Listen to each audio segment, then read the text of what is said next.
Salut, j'espère que vous allez bien. La vidéo d'aujourd'hui concernant le sujet de l'éducation dans les sociétés traditionnelles.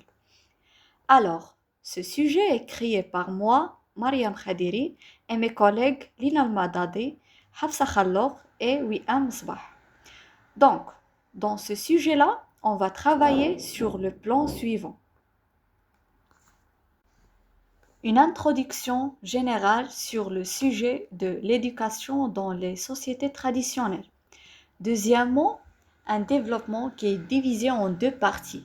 Premièrement, la transmission culturelle dans les sociétés traditionnelles à travers l'éducation informelle. Deuxièmement, l'impact du conformisme social sur l'individu, entre l'intégration et l'imitation de l'individualité.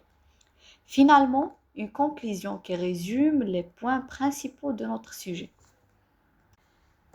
Alors, concernant l'introduction, l'éducation dans les sociétés traditionnelles occupe une place centrale, car elle constitue un moyen essentiel de transmission des valeurs, savoirs et compétences, qui garantissent la continuité culturelle et le bon fonctionnement de la communauté. L'éducation traditionnelle est largement informelle. Elle se déroule au sein de la famille, du village ou du groupe social. Elle repose sur l'apprentissage par observation et imitation, où les jeunes apprennent les savoir-faire et les coutumes en participant aux activités de la vie quotidienne. Dans les sociétés traditionnelles, l'éducation vise avant tout à former des individus qui respectent les traditions et les normes du groupe. Alors, comment les sociétés traditionnelles transmettent la culture à travers l'éducation informelle et quel est l'impact du conformisme social sur la formation de l'individu? Maintenant, pour la première partie du développement, on a la transmission culturelle dans les sociétés traditionnelles à travers l'éducation informelle. Dans les sociétés traditionnelles, la transmission de la culture se fait principalement par l'éducation informelle, un processus au cours de la vie quotidienne qui assure la continuité des savoirs et valeurs du groupe. Cette forme d'éducation repose largement sur l'observation, l'imitation et la participation aux activités communautaires. Donc, il y a 4 types de l'éducation informelle. On va voir ces 4 types avec ma collègue Lina Madade. Premièrement, l'observation et l'imitation. Dès le plus jeune âge, les enfants apprennent en observant les adultes et en reproduisant leurs gestes et comportements. Ils suivent leurs aînés dans les tâches quotidiennes comme la chasse, l'agriculture, la cueillette ou les tâches domestiques, ce qui leur permet d'acquérir des savoir-faire essentiels à la vie dans la communauté. Cette forme d'apprentissage est progressive et se déroule dans un cadre naturel où l'enfant est encouragé à imiter les actions de ses aînés. Deuxièmement, les récits et les contes. Les récits et les contes, c'est-à-dire les histoires et les légendes qui jouent un rôle central dans la transmission des valeurs et de l'histoire de la communauté. Les aînés, gardiens de la mémoire collective, partagent ces récits au cours de veillées ou de rassemblements, enseignant aux jeunes des leçons de vie, des normes morales et des exemples de comportements honorables. Les récits traditionnels permettent aux enfants de comprendre leur place dans le monde et les attentes sociales auxquelles ils doivent répondre. Troisièmement, les rites de passage. Dans de nombreuses sociétés traditionnelles, les étapes de la vie, telles que l'adolescence, le mariage ou l'entrée dans l'âge adulte, sont marquées par des rites de passage. Ces cérémonies symboliques sont autant d'occasions d'intégrer les jeunes dans la vie communautaire et de leur transmettre les valeurs et les responsabilités qui leur incombent. Par exemple, certaines initiations impliquent des enseignements spécifiques sur les devoirs envers la famille, la communauté et la nature. Quatrièmement, l'encadrement par la communauté. Dans les sociétés traditionnelles, l'éducation n'est pas la responsabilité d'une seule personne, comme les parents, mais celle de la communauté entière. Les oncles, tantes, des grands-pères, des grands-parents et des autres membres de la société participent à l'encadrement et à la formation des jeunes. Chacun transmet un aspect de la culture ou des compétences spécifiques, favorisant une éducation collective et holistique où chaque adulte est à la fois un modèle et un mentor. Maintenant, concernant la deuxième partie du développement, on va voir l'impact du conformisme social sur l'individu entre intégration et limitation de l'individualité, et des idées des philosophes et des exemples sur le conformisme social. Donc, le conformisme social exerce une influence profonde sur la formation de l'individu en orientant ses comportements, valeurs et croyances pour s'aligner avec celles du groupe auquel elle appartient. Ce phénomène, présent dans toutes les sociétés, est particulièrement prononcé dans les communautés traditionnelles, où la cohésion sociale et l'appartenance sont primordiales. Nous détaillons plus, on va voir des idées des philosophes comme Emile Durkheim et Jean-Paul Sartre. Pour ces idées, je passe la parole à ma collègue Hafsa Khalloq.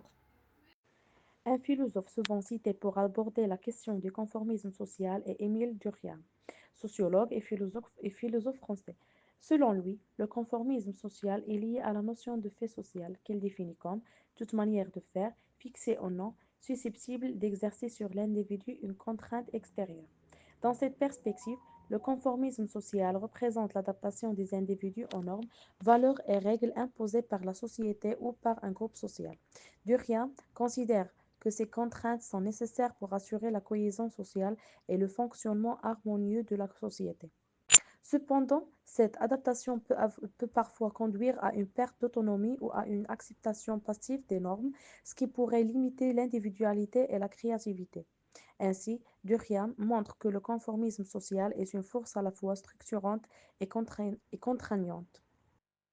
Si l'on se réfère à d'autres penseurs comme Jean-Paul Sartre, bien qu'il n'emploie pas directement le terme conformisme social, il critique dans ses travaux, notamment dans L'être et le néant, l'idée de mauvaise foi. Cette dernière désigne le fait d'adopter les attentes de la société ou d'un groupe par peur de la liberté et de la responsabilité qu'implique l'authenticité. Pour Sartre, ce type de conformisme est une fuite face à soi-même et à son potentiel d'action individuelle. Ainsi, selon les perspectives philosophiques, le conformisme social peut être vu comme une nécessité pour le collectif, selon Durkheim, ou comme une limitation à l'épanouissement personnel, selon Sartre. Pour plus d'informations, on va voir la biographie des philosophes Émile Durkheim et Jean-Paul Sartre. David Émile Durkheim, dit Émile Durkheim, né le 15 avril 1858 à Épinal et mort le 15 novembre 1917 à Paris, est un sociologue français considéré comme l'un des fondateurs de la sociologie moderne.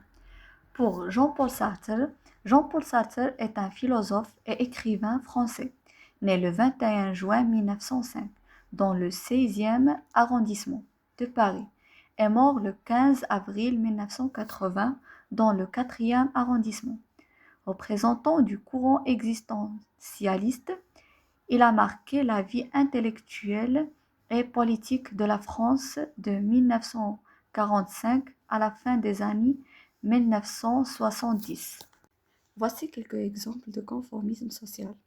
Dans l'histoire, l'expérience de Salomon H. 1951 sur le conformisme montre que des individus sont prêts à donner des réponses manifestement erronées pour se conformer à un groupe. Deuxièmement, sur le plan culturel, l'adhésion aux normes de beauté imposées par les médias est une forme de conformisme. Troisièmement, dans le cadre politique, le soutien à des régimes autoritaires peut parfois résulter d'un conformisme social, où les individus n'osent pas s'opposer à l'opinion dominante. En conclusion, l'éducation dans la société traditionnelle se caractérisait par des méthodes informelles, insiste sur l'apprentissage par imitation et la transmission orale des valeurs culturelles et morales. Ces pratiques assuraient la cohésion sociale en aidant les enfants à se développer et à assumer des rôles spécifiques au sein de la communauté. Aujourd'hui, certaines de ces pratiques comme l'apprentissage et l'intégration des valeurs sociales pourraient offrir des opportunités pour enrichir des systèmes éducatifs modernes en apportant une dimension plus collective et humaine. Voilà les sources qui nous avons aidés dans notre recherche. Et merci pour votre temps.